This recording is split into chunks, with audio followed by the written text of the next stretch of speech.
Aquí comença el capítol número 62 d'Una caixa de sorpreses, el podcast de la Biblioteca de Catalunya. Aquesta vegada ens fixarem en el món de la composició musical, però ho farem des del punt de vista de la dona, de les compositores, i és que des del 18 d'abril fins al 29 de juny del 2024, la sala d'exposicions de la Biblioteca de Catalunya acull la mostra Compondre en clau femenina. Del contingut d'aquesta exposició en parlarem durant els pròxims minuts amb les seves comissàries, Pilar Estrada i Montse Molina, de la secció de música.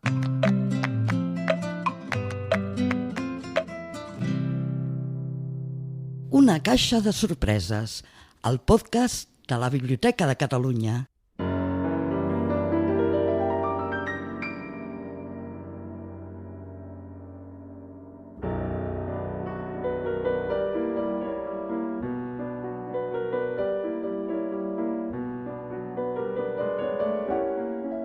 El que farem en aquest capítol del podcast és anar resseguint les diferents vitrines de la sala d'exposicions de la Biblioteca de Catalunya que acullen l'exposició Compondre en clau femenina, que es pot veure presencialment entre els mesos d'abril i juny del 2024. Si en el moment d'escoltar aquest podcast l'exposició ja ha acabat o no et va bé de veure-la de manera presencial, et recomanem que entris a la pàgina web del podcast, a l'adreça bnc.cat/podcast, que facis clic en el capítol número 62, on trobaràs l'enllaç per veure la versió virtual d'aquesta exposició sobre compositores que conté tota la documentació que t'anirem presentant durant els pròxims minuts. Uns documents que s'han digitalitzat i que pots veure, si vols, mentre escoltem les explicacions de la Pilar Estrada i la Montse Molina. O, si no, res, escoltes l'àudio sol i cap problema, com tu prefereixis. Comencem, doncs, aquesta passejada per la mostra Compondre en clau femenina i, abans que res, li demanem a la Pilar Estrada, una de les comissàries, que ens parli del perquè d'aquesta exposició i què s'ha tingut en compte a l'hora de preparar-la. Ja fa temps que a la biblioteca es volia fer una mostra de les dones relacionades amb la música, perquè a la biblioteca hi ha fons de compositores, musicòlogues, intèrprets, ballarines, i llavors es volia donar a conèixer tots els fons que tenim aquí. Ens vam centrar en les dones compositores, que era un àmbit que teníem diferents fons que havien arribat aquí a la secció de música. També ens hem limitat una mica al que és el patrimoni català i hi ha obres des de meitat del segle XIX fins a l'actualitat. L'exposició Compondre en clau femenina, doncs, conté documentació relacionada amb compositores catalanes o de l'àmbit català. Compositores i dones que la seva principal activitat no era la composició, però que van també dedicar-se a la composició, com una tasca menys important. Ens hem basat en els 13 fons que tenim, o arxius personals que tenim aquí a la biblioteca, però en total, per completar una mica més, per no cenyir-nos només al tema aquest, hem agafat material d'altres fons de la biblioteca i hem aconseguit trobar sobre unes 35 compositores que estan exposades aquí. Si busquéssim el catàleg de la biblioteca podríem trobar-ne igual fins a 100, però amb la mostra ens hem reduït a 35. La majoria són catalanes, excepte algunes que han tingut relació amb Catalunya, però que venen de les Illes, País Valencià o França. La Pilar ens explica també els criteris que s'han seguit a l'hora de seleccionar els diferents materials que conformen la mostra. No ens hem basat en criteris musicals, sinó que ens hem basat en criteris documentals. Vol dir que pot ser que hi hagi gent, compositores, que no estiguin aquí i que la gent consideri que haurien d'estar, però igual és que no tenim la documentació sobre aquesta persona. Vull dir que el criteri de selecció és els fons que hi ha a la biblioteca. Per tant, tots els documents que són més de 100, que estan a la mostra, són fons de la biblioteca. I quins tipus de documents podem trobar-hi? Partitures manuscrites si en teníem i en algun cas també la impresa. Programes de concerts o fotografies o correspondència, també hi ha bastanta correspondència. Pel que fa a la música, s'ha volgut que les partitures exposades anessin més enllà de les cançons o la música de piano, que és el que més podem trobar en els diferents catàlegs de les compositores. A l'hora d'exposar la mostra hem intentat que hi hagués partitures de repertori diferent. Si tenien obres per orquestra o així, doncs seleccionar-les, que no sempre fos reduccions per piano i piano o cançons. Els hi pregunto a la Pilar i la Montse, les comissàries d'aquesta exposició, què els ha sorprès més a l'hora de fer la tria de tot aquell material. Una de les coses que hem vist és moltes de les relacions que existeixen entre uns compositors i uns músics de l'època, perquè a vegades tu fas els inventaris però no estableixes les relacions. I llavors has vist la carta d'en Pedrell a tal, o la de la Carme Carr al Pedrell, de la Narcisa Freixas al Pedrell. Et serveix per veure tot l'entramat que hi ha de relacions en el fons. Fins i tot les relacions que s'estableixen entre les mateixes compositores, perquè a vegades veus això, cartes adreçades d'una compositora a l'altra o amb dedicatòria, que també entre les mateixes compositores estableixen aquestes relacions.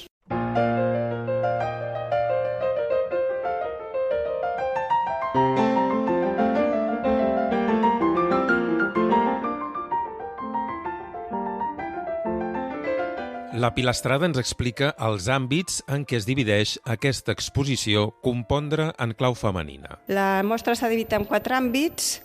El primer és tradició i educació, el segon música, art i paraula, el tercer música d'anada i tornada i el quart reivindicació i conscienciació. I davant de tot hem posat un àmbit 0 amb 2 documents singulars que tenim conservats aquí a la biblioteca. L'àmbit 0, al qual es refereix la Pilar, conté 2 manuscrits de 2 compositores que no són catalanes. Per això ocupen un espai a part al començament de tot de la mostra. Una dedicatòria autògrafa de la Clara Schumann i una carta autògrafa també de la Cosima Wagner. No formen part d'aquest perfil que hem mostrat, però com eren curiosos els hem volgut posar aquí. Clara Schumann, o Clara Wieck, va ser una gran pianista i també compositora que es va casar amb el músic Robert Schumann. I Cosima Wagner, o Cosima Liszt, va ser filla del músic Franz Liszt i esposa de Richard Wagner. La carta manuscrita de Cosima, que conserva la Biblioteca de Catalunya, data de l'any 1906. Pertany a Alfons Pena, que va entrar a la biblioteca als anys 40. Joaquim Pena va fundar l'associació wagneriana i llavors va tenir molta relació amb tot el tema del Richard Wagner. I amb aquesta carta, Cosima Wagner li agraeix a Joaquim Pena tot l'esforç que ha fet per promoure l'obra del seu marit. Pel que fa a l'altra signatura, la de Clara Wieck, té l'origen en uns documents emmarcats que provenien de la Junta de Museus de Barcelona. I a més de la signatura de Clara, també podem observar 2 signatures més, la del seu marit, Robert Schumann, i la d'un altre músic, Ignaz Moscheles.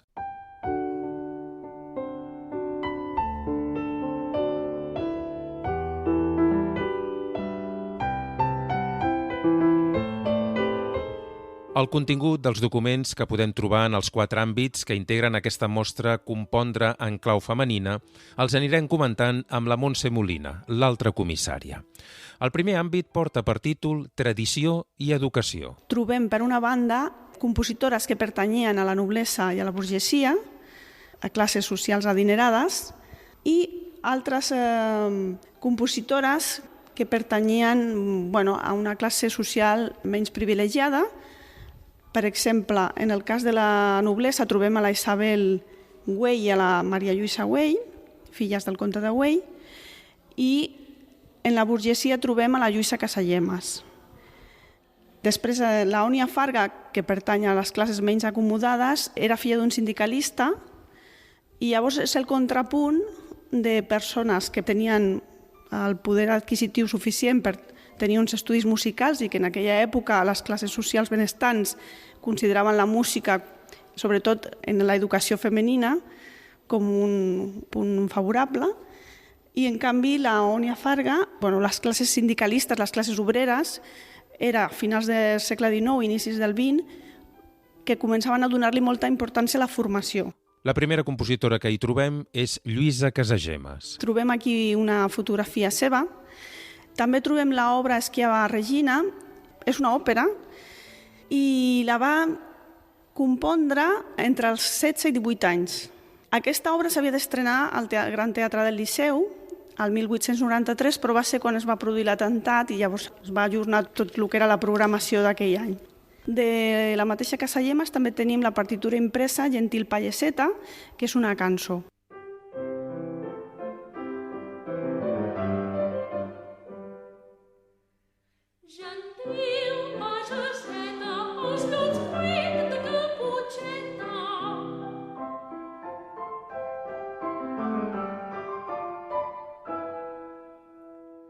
El que sentim és la música de Lluïsa Casagemas interpretada per la soprano Maria Teresa Garrigosa, acompanyada al piano per Heidrun Berganda.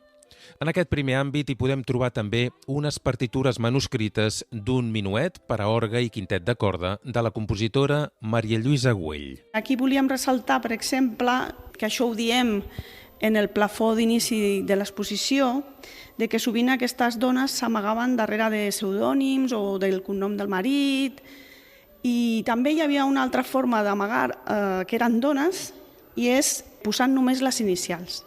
En aquest cas està el nom sencer escrit, però sí que és veritat que les lletres inicials estan en color vermell i molt grans en comparació amb la resta del nom, que està en un to gairebé que costa percebre'l.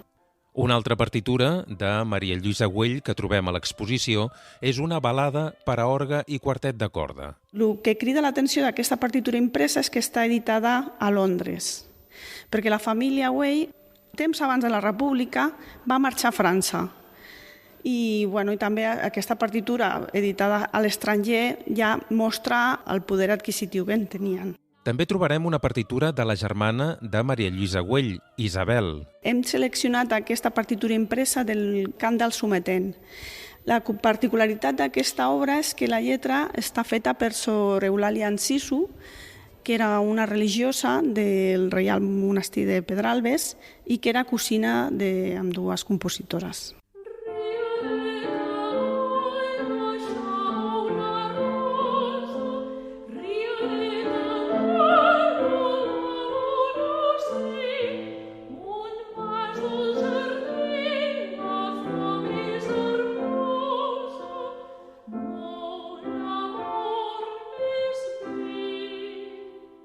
I aquesta que sona és la música d'Isabel Güell, novament interpretada per Maria Teresa Garrigosa i Heidrun Berganda.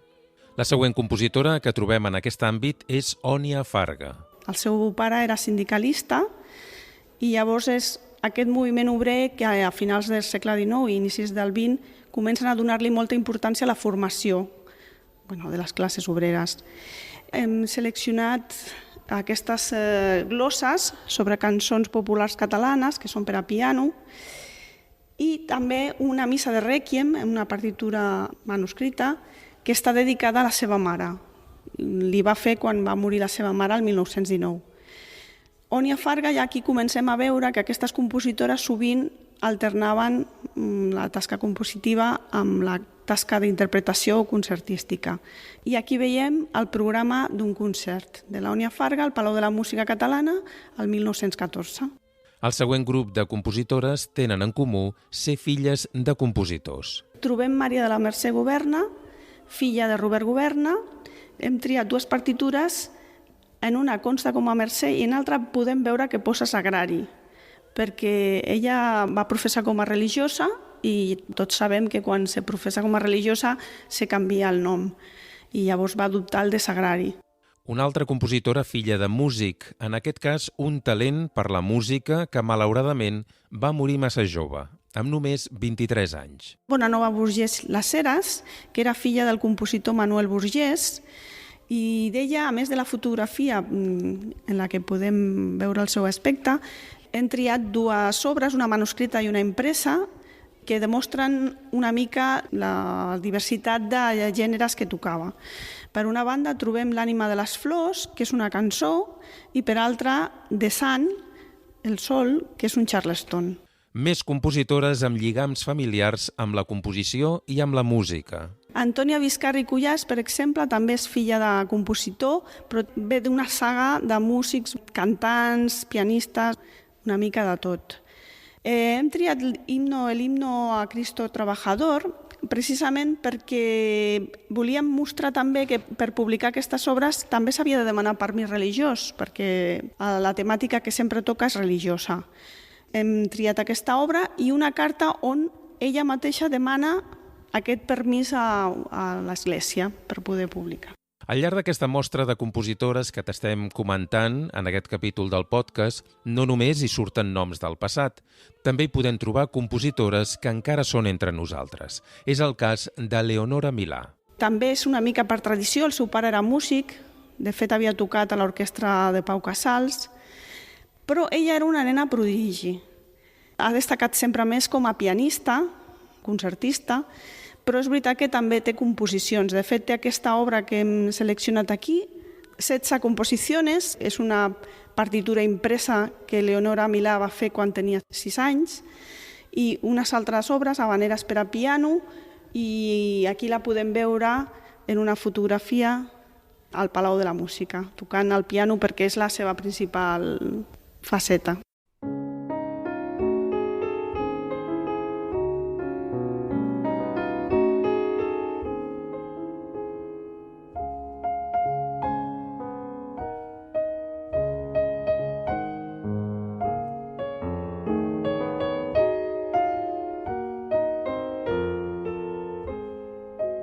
Aquesta música que estem sentint és la tercera de les 10 havaneres per piano de Leonora Milà, interpretada per ella mateixa. L'última compositora que trobem en aquest primer àmbit de la mostra és Montserrat Vilapassols. També és compositora, va ser també professora de música al Conservatori Municipal de Música de Barcelona. Ella també hereta aquesta tradició musical del seu pare, que és el Josep Vila Arcelos, del que la biblioteca també disposa del seu fons, i el fons de la Montserrat Vilapassols és un dels que veurem al llarg d'aquesta exposició que conserva la biblioteca. Aquí comencem a veure els vincles entre aquestes compositores perquè Vilapassols està molt vinculada amb Maria Rosa Alcaraz, que la veurem més endavant, perquè ambdues van ser professores al conservatori. Vilapassols va ser auxiliar en la mateixa classe que era Rosa Maria Alcaraz, era la titular.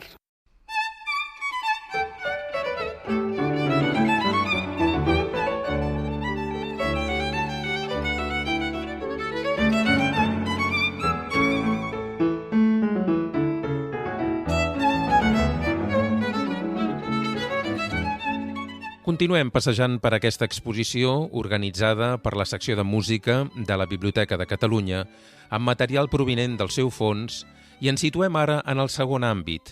Porta per títol Música, Art i Paraula. Trobem tant compositores que s'han dedicat a altres camps de la música, ja sigui com a intèrprets, com a professores, una mica a la recuperació de la música, com d'altres compositores que s'han dedicat a l'escriptura o que l'escriptura era la seva professió principal, o a l'art, perquè pensem que moltes eren dones pertanyents a classes benestants, amb la qual tenien l'accés a poder desenvolupar moltes branques de la cultura.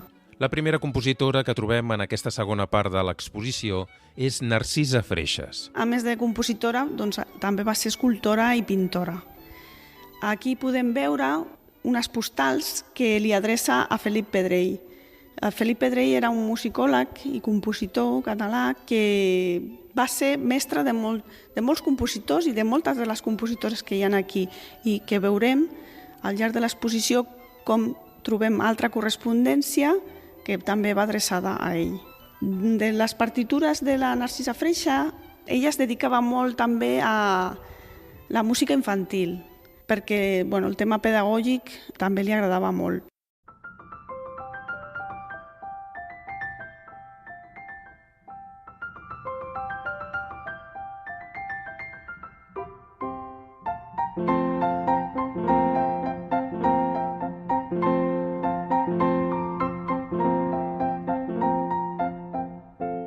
Aquesta que sona és la música de Narcisa Freixas, interpretada per Esther Vela, una pianista que ha estudiat a fons aquesta compositora i que fa uns anys va enregistrar la integral de la seva obra per a piano.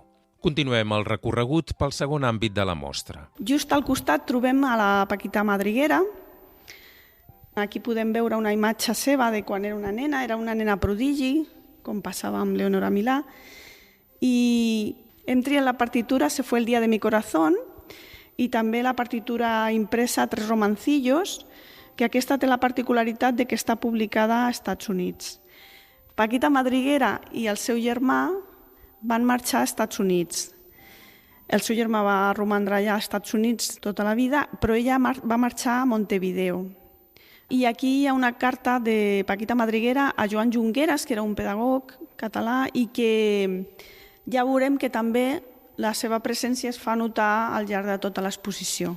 La següent compositora és Teresa Borràs. És una compositora i pianista, també va ser professora, que li va donar molta importància a la formació. I de fet ella, a part d'haver estudiat al Conservatori de Manresa i a Barcelona, al llarg dels anys va continuar formant-se, com es pot veure aquí en un diploma de música en Compostela, que eren uns cursos que es feien anualment a Santiago de Compostela, i aquí podem veure que va fer unes classes de composició com a becària amb Rodolfo Halfter.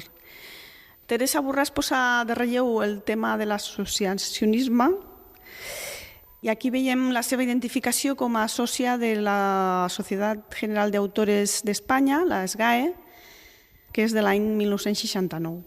Just al costat de la documentació relacionada amb Teresa Borràs hi trobem documents de Maria Rosa Alcaraz. Va ser una altra compositora que sobretot es va dedicar a l'ensenyament. Va ser professora al Conservatori Superior Municipal de Música de Barcelona. En aquest cas podem veure el programa d'un cicle de concerts que es dediquen a les dones compositores a inicis dels anys 2000 i en el que s'interpreta una obra de Maria Rosa Alcaraz. Maria Teresa Pelegrí també forma part d'aquest segon àmbit de la mostra. És un cas molt curiós perquè va estudiar música de jove, diríem, va contraure un matrimoni i va abandonar tota activitat musical.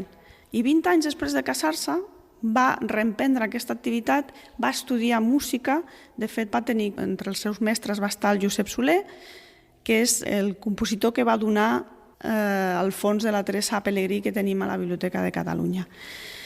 Aquí podem veure una fotografia dedicada precisament a Josep Soler, l'òpera Herodes und Mariam, que l'òpera és un gènere que no és molt habitual, no?, entre les dones compositores. El següent nom d'aquest àmbit és molt conegut, potser no tant com a compositora, però sí com a intèrpret de piano. M'estic referint a Alícia de la Rocha.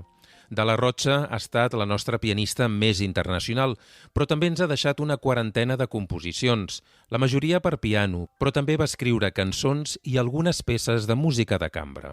D'Alícia de la Rocha, en aquesta vitrina, hi ha una partitura manuscrita amb la seva particella d'una obra anomenada Largo i una col·lecció de partitures impreses que es diu Pecados de Juventud, que conté diverses obres, una que es diu Romanza i una altra que és una sonata, i que formen part de les seves composicions a les que ella ja de per si anomenava Pecats de Joventut.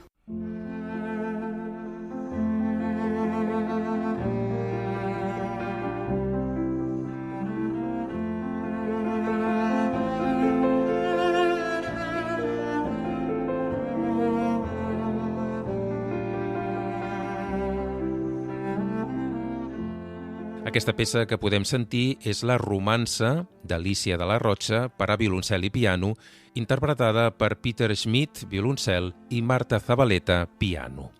L'última compositora del segon àmbit de la mostra és Roser Mateu. Destaca com a escriptora i poetessa. També va fer alguns pinitos com a pintora. I és veritat que molts compositors han musicat lletres de la Roser Mateu, però en un determinat moment ella mateixa va compondre. No conservem gaires peces, però sí que tenim, per exemple, aquesta obra que és manuscrita que es diu El camí, que és autògrafa, o el Tinc Tinc, també.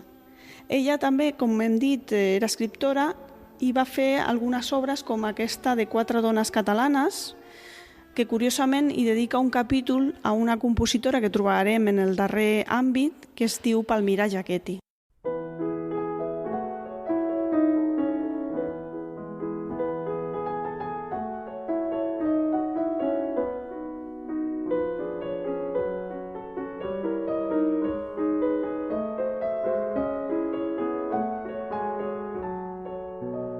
Continuem avançant per aquesta mostra que entre els dies 18 d'abril i 29 de juny del 2024 es pot veure presencialment a la sala d'exposicions de la Biblioteca de Catalunya, però que també teniu en versió virtual de manera permanent al web de la biblioteca.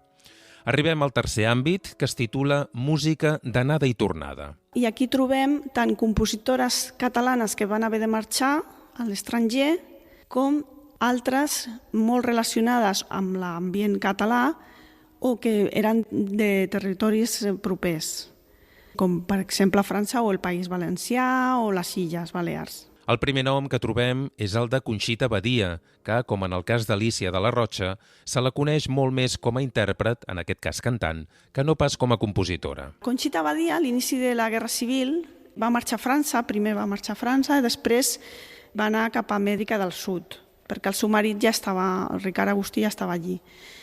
Primer va estar a Montevideo i finalment va estar a l'Argentina. Quan va acabar la guerra, a l'any 1946, va tornar. Entre les partitures que hem triat de la Conxita Badia hi ha la Flor Sola, amb lletra de Peles Mestres. També veurem que moltes d'aquestes compositores musiquen poetes i escriptors catalans i a Peles Mestres torna a aparèixer més endavant. D'aquesta època a l'estranger hem seleccionat aquesta identificació de la policia de Montevideo, una imatge de Conxita Badia baixant d'un avió a Tucumán. La vessant musical de Conxita Badia inclou el cant, la composició, com sentíem, i també la pedagogia musical. Conxita Badia va ser també professora. Va ser professora al Conservatori Superior Municipal de Música de Barcelona, de piano, però també va ser professora de cant. I entre els seus deixebles hi havia la Montserrat Cavaller. I hem triat precisament aquesta obra Testimutant, que és manuscrita i és original de la Conxita Badia, perquè està dedicada a la Montserrat Cavaller, que era la seva deixebla.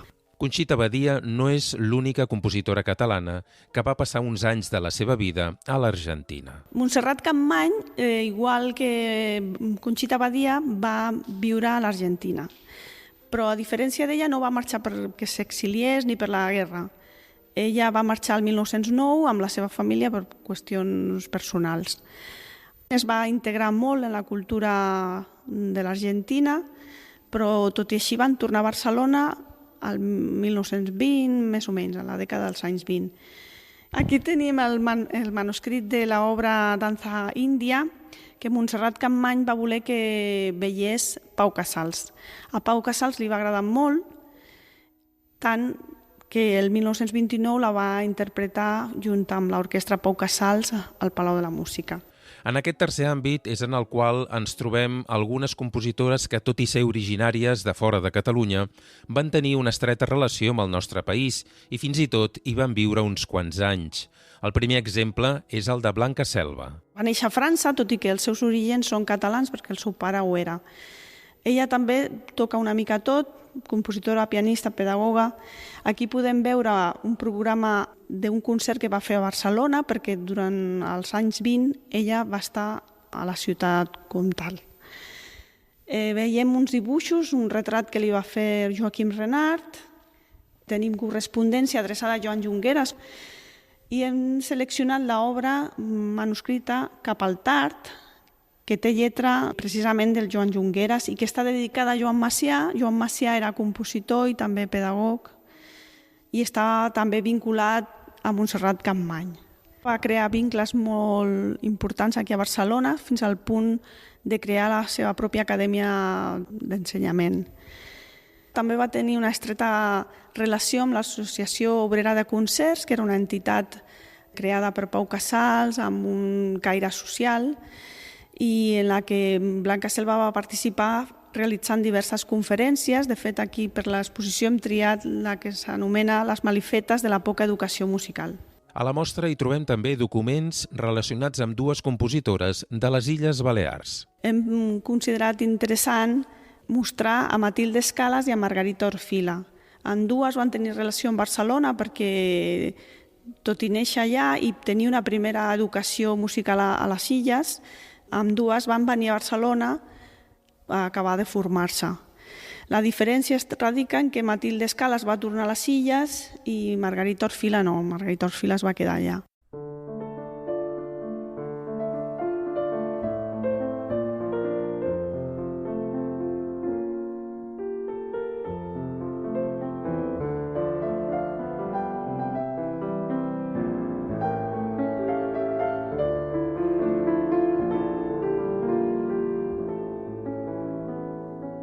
Aquesta és la música de Margarida Orfila, interpretada per Isabel Fèlix, una pianista menorquina que s'ha dedicat els últims anys a estudiar en profunditat aquesta autora, de la qual ha enregistrat la seva obra de piano i també ha editat diverses partitures seves. L'altra compositora de les Illes que presentem en aquesta mostra és Matilde Escalas. D'Escalas hem triat l'obra Aubade i també 20 cançons. La curiositat de la partitura de 20 cançons és que a la coberta, és una partitura impresa, té un retrat que és ella i és un retrat fet per Santiago Rossinyol. L'original es conserva precisament a Cau Ferrat, a Sitges. Del País Valencià també trobem dues compositores, Matilde Salvador i Consuelo Colomer. Matilde Salvador va tenir molta relació amb Barcelona, amb diferents compositors, i la correspondència que hem triat una carta que va adreçada a la Conxita Badia i que també està signada pel seu marit, per el Vicente Asencio, que va ser mestre de Salvador durant els seus estudis al Conservatori de València. L'obra que hem triat, que és una obra impresa, són les 5 sardanes vegetals per a cor a 4 veus mixtes, i la particularitat que té és que els textos que Matilde Salvador tria per fer aquestes 5 sardanes pertanyen a l'Espriu, que és català, a Costa Llobera, que és mallorquí, a Rafael Cària, que és de l'Alguer, a Josep Sebastià Pons, del Rossellonès, i a Miquel Peris, que és de València. L'altra compositora valenciana és Consuelo Colomer. Va venir a Barcelona també a formar-se i va estudiar, va ser deixeble de Frank Marshall. I aquesta tècnica pianística, que Marshall és molt coneguda per ella, la va plasmar Consuelo Colomer una mica en alguna de les seves obres teòriques. Té un llibre que es diu sobre tècnica pianística, que l'hem triat per a aquesta exposició, i com no teníem manuscrits d'ella, sí que hem localitzat dins el fons d'autògrafs que té la secció de música, un autògraf que a l'any 2010 ens va dedicar. Aquest autògraf que comenta la Montse Molina forma part de la col·lecció que la secció de música de la biblioteca va incentivar fa uns anys entre compositors i intèrprets per poder tenir el seu testimoni en format manuscrit.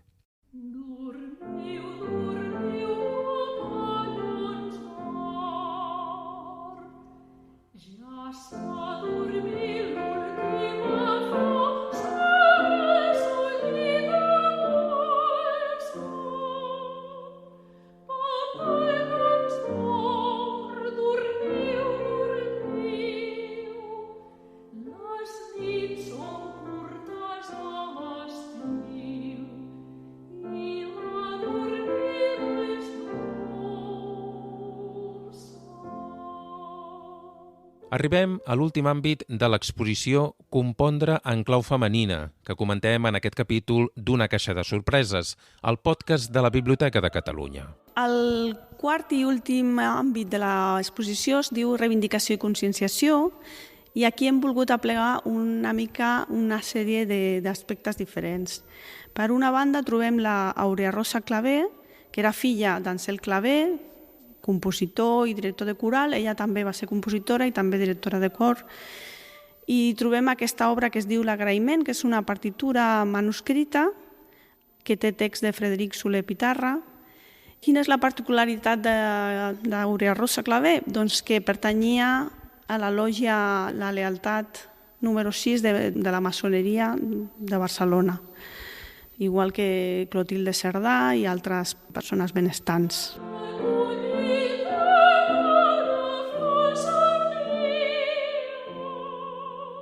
En aquest àmbit hi trobem també Carme Carr, de qui estem sentint la seva música. Representa el feminisme primerenc, arrel de la partitura que hem triat aquí, una que es diu La Nadala, però que forma part de la revista Feminal.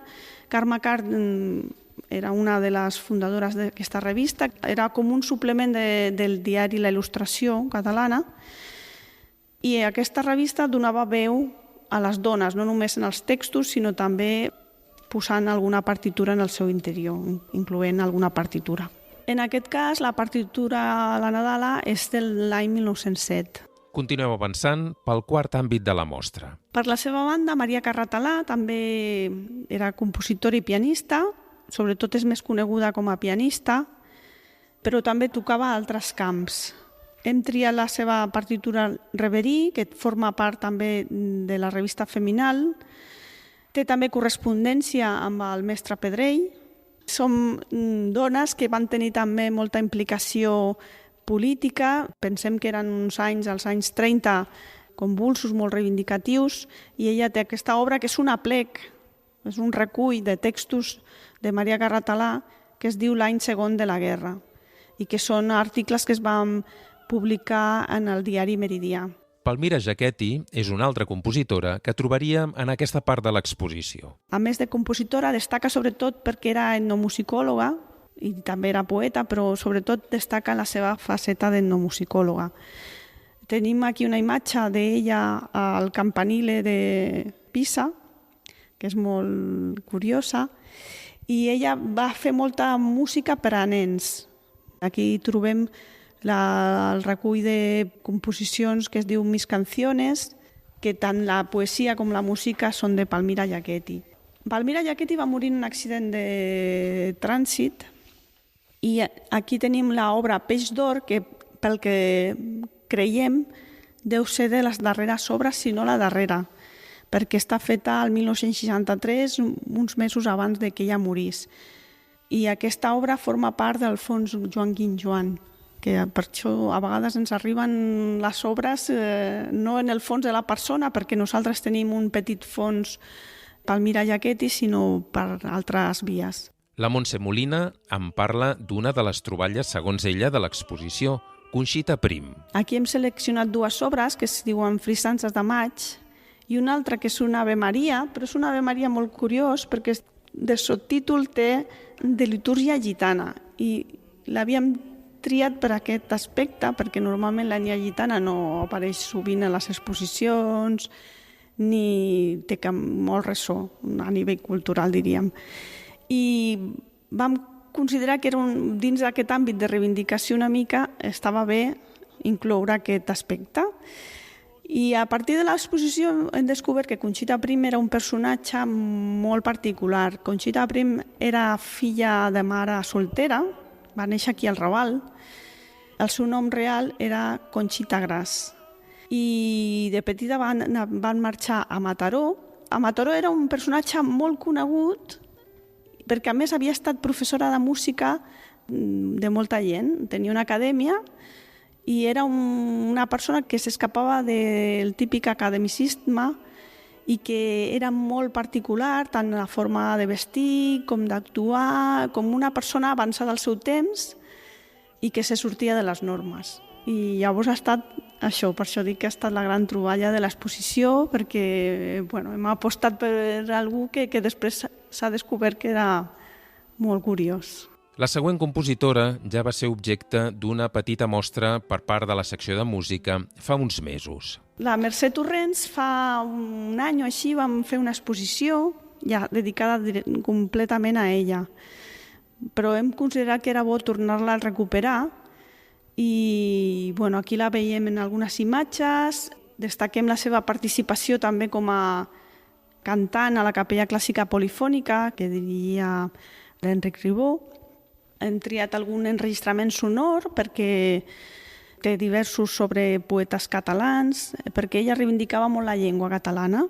Llavors va musicar poetes com Espriu, aquí veiem el Mar de Cinera, com Josep Carner i d'altres. També hi trobem una compositora que ens va deixar no fa gaire en el moment de gravar aquest podcast. De Maria Rosa Ribas també tenim una dedicatòria que ens va fer a la secció de música el 2007. Recordem que va morir fa 2 o 3 mesos, no fa gaire. I també hem volgut destacar aquesta obra impresa que es diu 12 haikus japonesos per a veu i piano que musiquen poemes de Matsuo Basho, perquè volíem també reivindicar una mica això, altres cultures, l'interès per altres cultures.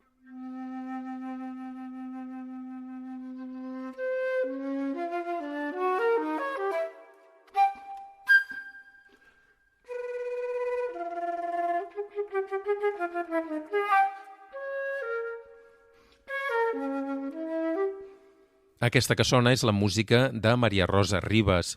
Abans comentàvem el cas d'una compositora que era viva, Leonora Milà, però n'hi ha més, sobretot en aquest últim àmbit. L'Anna Bofill Levi, el que té de curiós és que, a més de compositora, és arquitecta. Visibilitza aquesta relació que hi ha entre la música i les ciències, que a vegades ho trobem en els compositors homes, trobem molts enginyers, matemàtics. Aquí hem triat l'obra Aires per quintet de metalls, perquè és com deia abans la meva companya Pilar, perquè no volíem quedar-nos en les peces per a veu i piano, sinó que les compositores també fan òpera, com hem vist en el cas de Teresa Pellegrí, però també fan obres per instruments diversos. Com a representant de la música de cobla i les sardanes, hi trobem Concepció Ramió, de qui s'exposa la partitura de la seva obra Moviments aqualàctics, per a tible, trompeta, 2 tenores i fiscorn o trombo. Estem arribant al final d'aquesta passejada per l'exposició Compondre en clau femenina. En un dels últims espais hi trobem diverses publicacions dedicades a compositores. Un calendari que es va fer des de l'Institut Català de la Dona l'any 99, dedicat a les dones compositores i on veiem algunes de les que hem estat visitant en l'exposició. També les últimes dècades s'han realitzat enregistraments, s'han recuperat les obres de les compositores modernistes, de les noucentistes, per a algunes musicòlogues com per exemple la Maria Teresa Garrigosa, i algunes publicacions també s'han fixat en el treball d'aquestes dones. La revista musical catalana va dedicar l'any 2011 un petit dossier precisament a les dones compositores. I acabem ara sí el recorregut amb una última partitura. Tanquem l'exposició amb una obra d'Anna Cazurra que es diu Esperit lliure i que és una mica com reivindicar l'esperit lliure que han tingut i tenen aquestes compositores dones.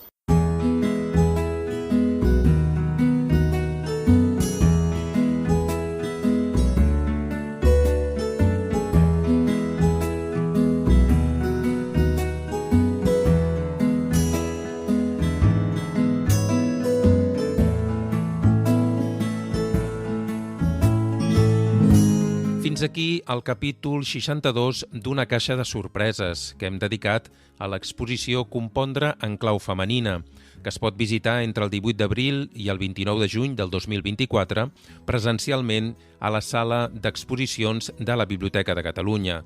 L'horari és de dimarts a divendres d'11 del matí a 3 del migdia i de 5 a 8 del vespre i dissabtes de 10 del matí a 2 del migdia. L'entrada és lliure i gratuïta. Si no podeu veure-la presencialment, ho podeu fer de manera virtual a través del web de la biblioteca. L'enllaç per veure tots aquests documents que ens han anat comentant la Pilar Estrada i la Montse Molina, comissàries d'aquesta mostra, el trobareu amb les notes d'aquest capítol a la pàgina web del podcast, que és bnc.cat/podcast. Allà t'hem deixat també uns quants enllaços amb més informació per si vols saber-ne més sobre aquest tema de les compositores. No volíem acabar aquest capítol del podcast sense abans agrair la gentilesa de les discogràfiques Columna Música i La Mà de Guido de permetre'ns posar les diferents músiques que han sonat al llarg d'aquest podcast. I si et ve de gust escriure'ns per comentar-nos qualsevol cosa sobre aquest capítol en particular o sobre el podcast en general, ho pots fer a l'adreça podcast@bnc.cat. Moltes gràcies per haver arribat fins aquí i fins al pròxim podcast.